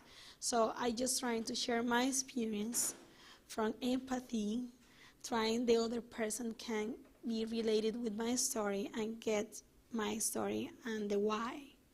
It's important. About misinformation and freedom of speech, I don't know. I just having spent like a lot of time trying to hear the news, and I think that, look that is happening right now with Palestine. So the most of the news that I say is like they don't give a voice to Palestinian people. So I have also an experience at the Morgan University in D.C., and a teacher said that journalists in U.S. are repeaters, not reporters. So for me, that was key because, I don't know, I think that everybody's like saying again and again the same speech, and they are not presenting what is the voice of the U.S. citizens, what is the U.S. citizens wants.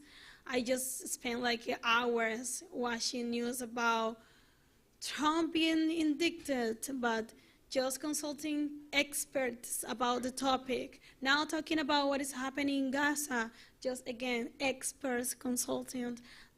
Nobody's like giving voice to the Palestinian and what is happening in Gaza before this last episode and giving context to the people.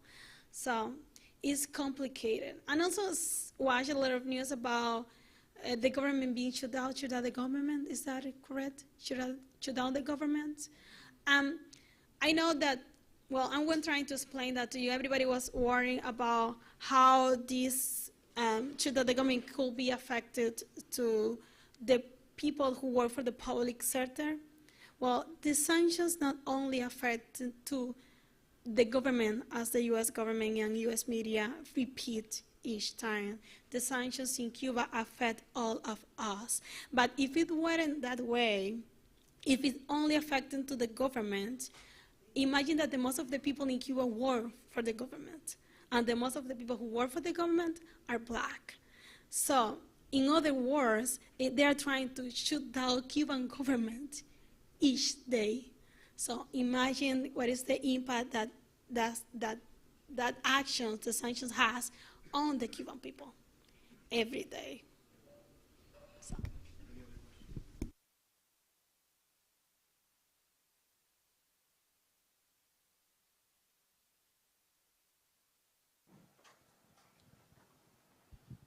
Hi, thank you so much for coming. It was a very, very enlightening discussion. I'm Isaac.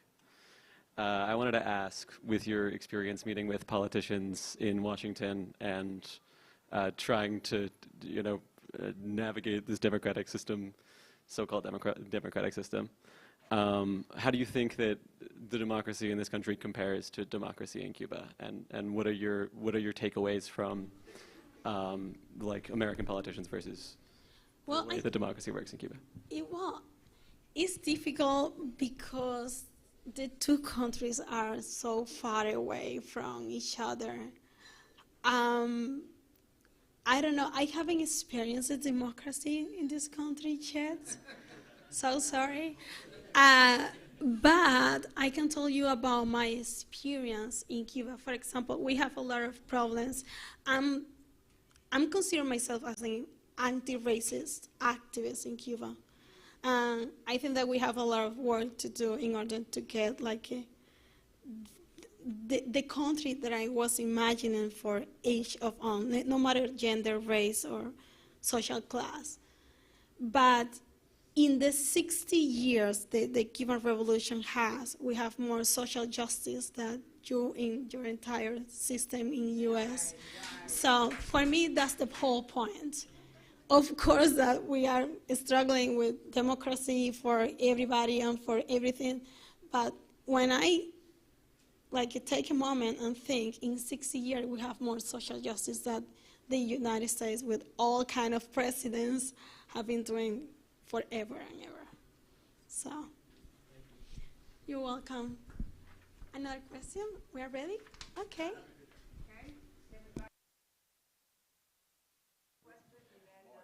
Yeah, I think this will be the last question. Here you go, Marty. Okay. Yes, thank you very much for the film and your brave reporting and our guests there on the TV. I come from Miami. I experienced the revolution in Miami and know that the rich people came from Cuba after the revolution. There was a study done that the Cuban quote-unquote refugees made 6 times as much as the average Cuban in pre-revolutionary Cuba. These are the freedom fighters. The Haitian refugees were systematically rounded up and imprisoned in such blatant racist practices that really would astonish you if you hadn't been there. I went through the entire struggle down there in the 80s. Now, the US government, while pretending it's democratic and wants to see democratic change in Cuba, is supporting a dictator in Haiti, Ariel Henry, who's not elected. None of the people in his government are elected. They're known as crooks and thugs, yet the United States government continues to support this dictatorship in Haiti while claiming they're fighting for democracy in Cuba. I would like to know, how is it that, well, the film would be expanded, you say, through the internet, and certainly hope so. And if there's any way we could help get it out, let us know. I'm trying to think of a question because you've answered so many questions already. So, well, welcome to the United States and imperialism. Okay, let's overthrow it. Yeah, thank you for making me feel. welcome in. Yeah, of course. All right, thank you so much, Liz. And Enrique, definitely, thank you so much for your film. It's amazing. And to both of you, we all have to collectively work to take Cuba off the state-sponsored terrorism list and to end the blockade on Cuba. We have to do our work collectively. And with that, there are many ways that our organization contributes to the movement and that everybody individually can get involved. The first is a collective movement drive of getting 1 million signatures to take Cuba off the state-sponsored terrorism list, which is a sign-up, basically, that you could do in joining, which is going to be sent in, and to take that designation off. I think they actually were doing it as people came in. The People's Forum is one of the leaders on this. Yes. You probably asked as you signed in, and you may have signed it. You can do that here online in the front. If you haven't done it, you can do it on your way out. You can also print them out and bring them wherever you go. If you have actions, bring it, get the signatures, and then send them in, and they will be added to the list. So far, 350,000 yeah. online and 200,000 plus that have been gathered on individual petitions that people have downloaded and written out. And then as Liz was saying earlier, that really this film is so important because people just don't, the average person doesn't know what the Cuban Revolution has been able to accomplish and also the current conditions in Cuba that they're fighting against. And so showing that film and having Liz speak and Enrique and having this experience of experiencing from a real reporter what's going on is so important. So October 10th, there's going to be an event at John Jay showing this same film or different pieces of it. And then also, and that's at around 12:30. And then at the El Barrio, also in New York City, it's going to be presented the same day. October 18th, which is about a week later, they're going to premiere it at BMCC. So these are at college institutions. Next, on October 28th, Cuba Sí and a lot of other coalitional partners are going to have a rally in preparation for the UN vote, which every year, every country besides for Israel and the US votes to end the blockade on Cuba through a UN General Assembly resolution. And so we're going to have a rally to basically garner support and also to fight for that, not only the designation to stop the state-sponsored terrorism, but also the blockade as a whole. And so that's the 28th. To bring awareness. And everywhere, if you're from a different city, a different neighborhood, do your own actions. If you're on the East Coast, you're welcome to come to New York on the 28th. We did a wonderful one last year. We marched across 42nd Street. It was a great event. You're welcome to come and join us here in New York, but they'll be happening in LA. They'll be happening in Minnesota. They'll be happening throughout USCubaNormalization.org. That whole group. People will be doing different things in Portland. So wherever you are, if you're in Hartford, Connecticut, and you don't want to come here, do one in Hartford. You know, that's... Yeah, we need each everybody person to stand up. And then additionally, each year we also attend the UN General Assembly and sit in on those sessions where nearly every country supports Cuba and wants this blockade to end.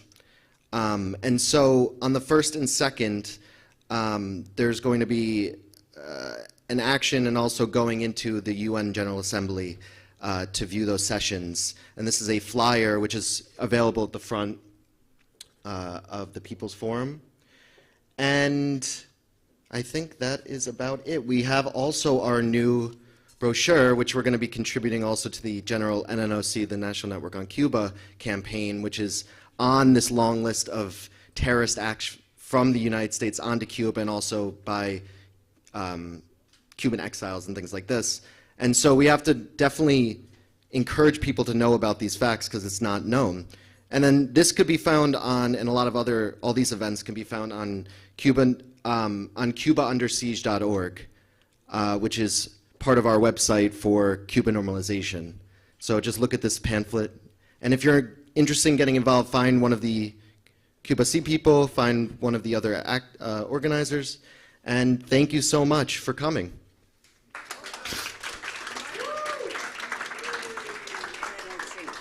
Sorry? The NNOC meeting? Oh, and also there will be an NNOC meeting which is coming up in about a week, which is all of the pro-Cuba organizations. Right, in Boston. NNOC.org if anyone is interested. Good job. All right. Square. Support Palestine. Tomorrow, 1 o'clock, Times Square.